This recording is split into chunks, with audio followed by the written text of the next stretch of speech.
Your shirt's going to look awesome by the time you finish. Yeah. So, because you guys can't stand up to be my size, I'm going to kneel down to be nearer your size, okay, and take my hat off.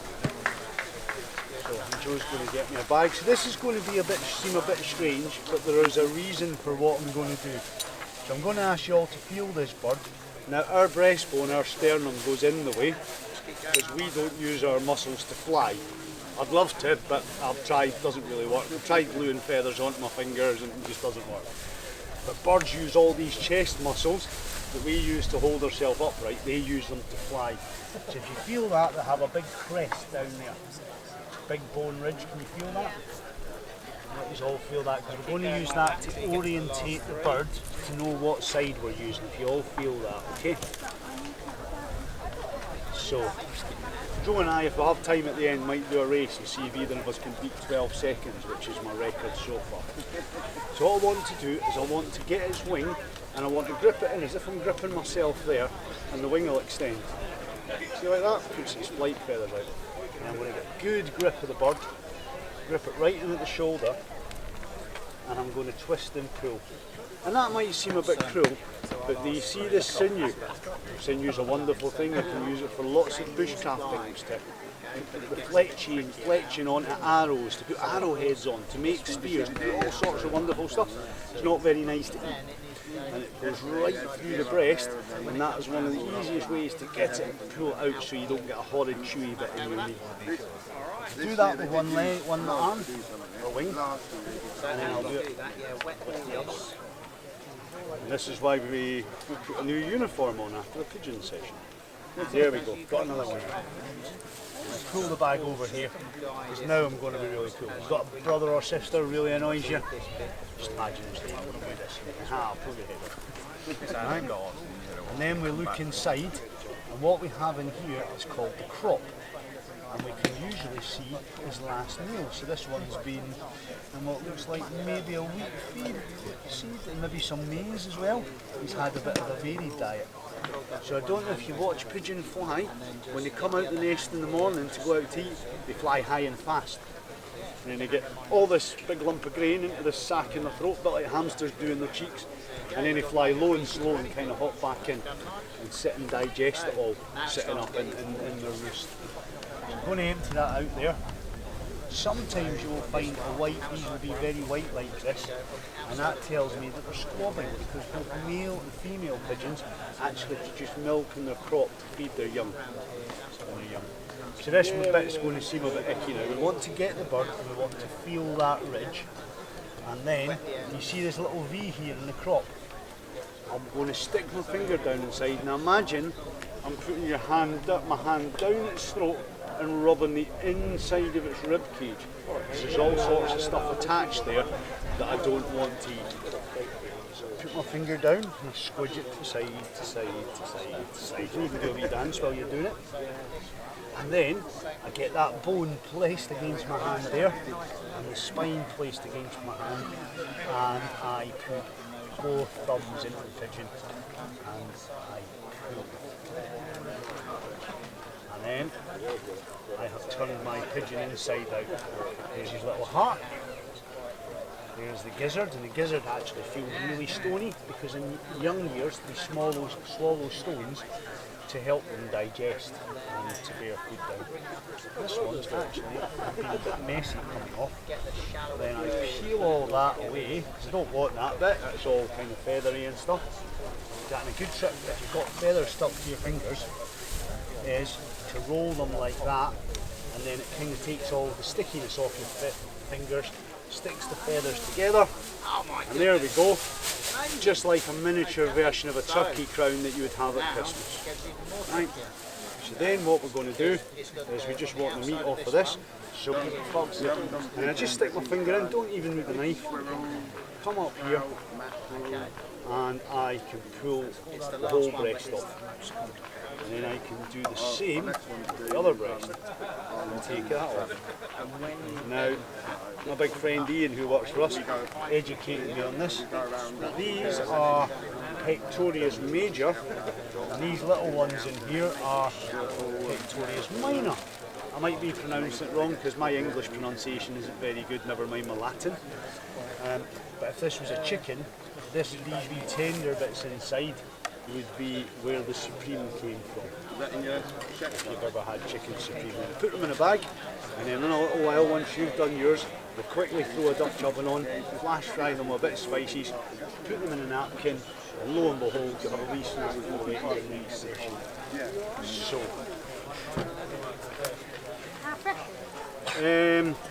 they are fairly fresh because they were shot and then went into the freezer. Now the little trick is, I've defrosted them.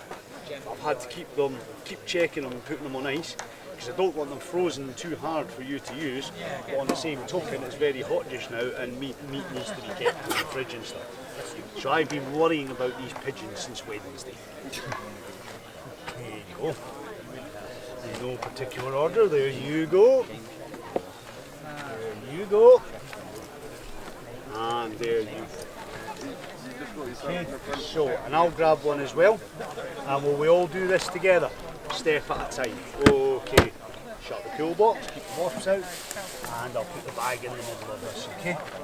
And don't worry if you find that a bit tough with your hands and stuff like that, just give me a shout and myself or Joe can help. So, what we want to do is pick the pigeon up and extend one wing. And then really grip the body and give the whole thing a twist, twisting the body one way and the wing the other. So we can do that. Yeah. Twist and pull. You'll find them a lot easier if you pick them up. And don't be squeamish, it's only food. It's just a chicken nugget that's just got a fancy outfit on, that's all it is. Yeah, how are you doing there? Yeah, just give it a good yank. You know, I'll hold that end if you need. Yeah, that's it, young man. I'm forgetting everybody's names already. Ah, definitely clean uniform day tomorrow. This is why I'm not wearing my kilt today. So, and then we want to do the same with the other wing. Yeah, no problem. So, right, so you've got both wings off, just wait for everybody to catch up. So if you want now, get the head off.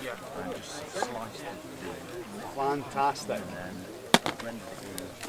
I think this is a very important connection with our food. I think if you want to eat meat at one time in your life, you should have a go at a bit of butchery. Keep going if you want. What will you do with the rest of it? I'll breast them out once you guys are away, and I will have them for either my dinner, my supper tonight, or my breakfast tomorrow.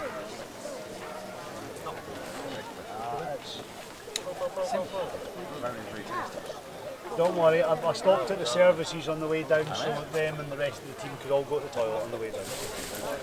Oh yeah. So we all got heads off. Let's get. Don't worry about the feathers. I'll roll up the tarp and deal with that. So, well, luckily the wind's going that way, not towards me, so it's all good. So, folks, we've got both the arms. I'll have a bit of catch up. So, coach. So, let us now get the heads off. We all want to take the head off, and let's have a look in the crop and see what they've been eating. This one's, Clover and there, how are you doing? Yeah, give it a twist and a yank. Oh, well done, well done. What have you been eating?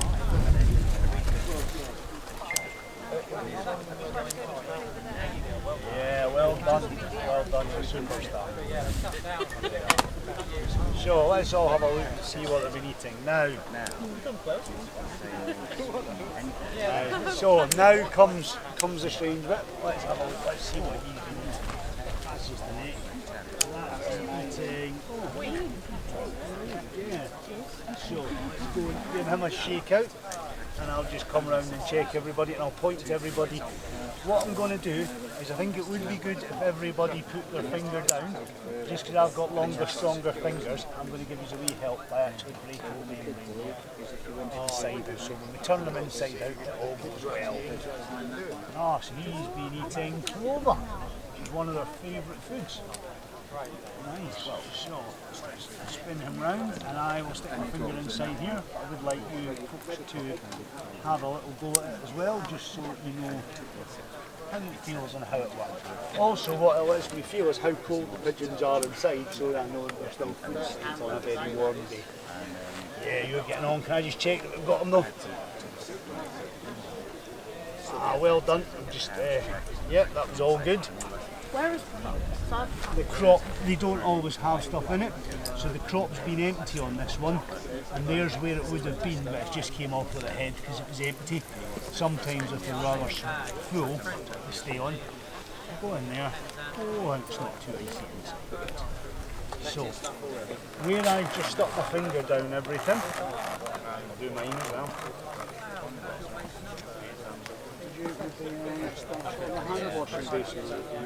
So, next thing we want to do, and throw the big Dutch oven lid on, mate.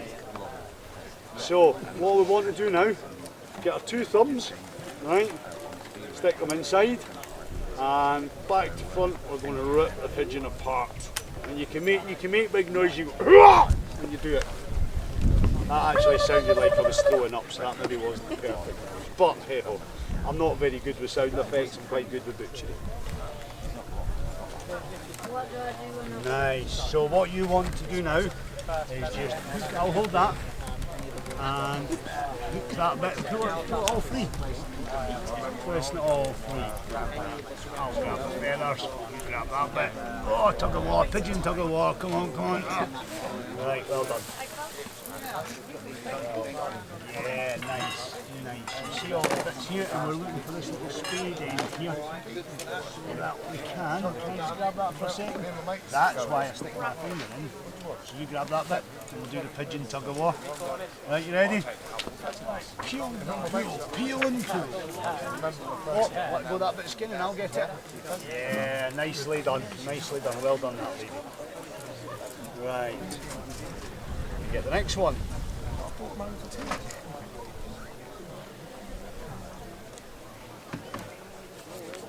Right, how are we getting on here? What on you want? So, yeah. Let's have a look. You want to twist it just a little bit more. That's right. And if you could grab that speed point. Yep. You grab that and we will do the pigeon tug of war. Grab it then, you're not going to win a tug of war, but that's cool. That's better. That's his heart, right? Yep. You can eat the heart, yep. And you'd need a lot of pigeon hearts to make a decent curry, but what I'm going to do now is I'm going to just give this a little scoop.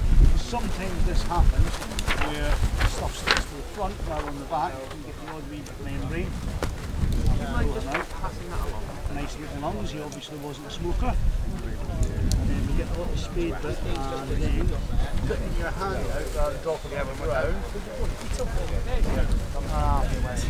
Generally don't throw my food I'm going to eat on the ground. So, let me get all those feathers off. That is how I try and fly. When the feathers are stuck to my hand, I try and flap my arms really fast, but it just doesn't seem to work for me. The other one that used to do is when they get to the harbour. So, there we go. So the next thing we're going to do, the next stage, Joe's going to hold the bring the freezer bag round us all as we do it. So ladies are usually better than gentlemen at this because generally, ladies, I'm generalisation there, but generally ladies have slightly better maintained fingernails than us. And we go to the bottom, see where we've got this crest? We put our finger in and we just push up, peel the meat away. And there we go. And there we go. There's a little bit of fat on it, not much, but No, I mean fat and size is large. yeah, it's amazing. A lot of people are amazed at their brown meat as well, or red meat, but that's the major muscle groups that they use, whereas if you take apart a pheasant or a chicken, they tend to have red meat on the legs because they're very ground orientated running about and don't use their flight muscles a great deal. George is doing great. Yeah. Well done, George. Are you struggling? So like this, you just like... Pull it off. Peel it off, pull it off. Don't worry about the inner muscle that I did, that was just for demonstration purposes. And we'll chuck it in Joe's bag. Yeah, you're doing great there. So what I do is, if you kind of try and peel, Sorry, I missed the round. I'll hold you pull. Oh, we've been here since Thursday. What I would say makes it easier. Well done, Charlie. So you can get the little bits off as well, then. Go in from the bottom. Yeah, that tastes really nice. On the top, you've got the sharp bone. There we go. Peeled off. Just do the pigeon to the water. Good grip. Well That can done. go in the bin, that. You don't need that anymore. Oh yeah, in the bin. So, and then let's throw the bits we don't need in here. And if we give the breast to Joe, put them in a bag, try and get the worst of the feathers off of them. Yeah, we go around. Well, I was just going to try the breast whole meat, just for time. So the wee bit Chinese spice, I think, about. Get a bit of oil in it. Smash in there. Stand here and point. Yeah. So what we're going to do is Joe's going to take these and give them a quick fry once we get them all off for us, and we'll get our hands washed up and play the collected pigeon feather game. We've got 4 of you, so everybody's going to grab an end of the tarpaulin, and we'll take this bag out here. What spice is that? And let's corner the top. That's just pepper, that. Just pepper. Pick everything up. Well, that'll do, mate. It's spice and spice. We'll shoot it all into the middle. You two walk towards you two. Everybody walk towards the side. Let's you two walk.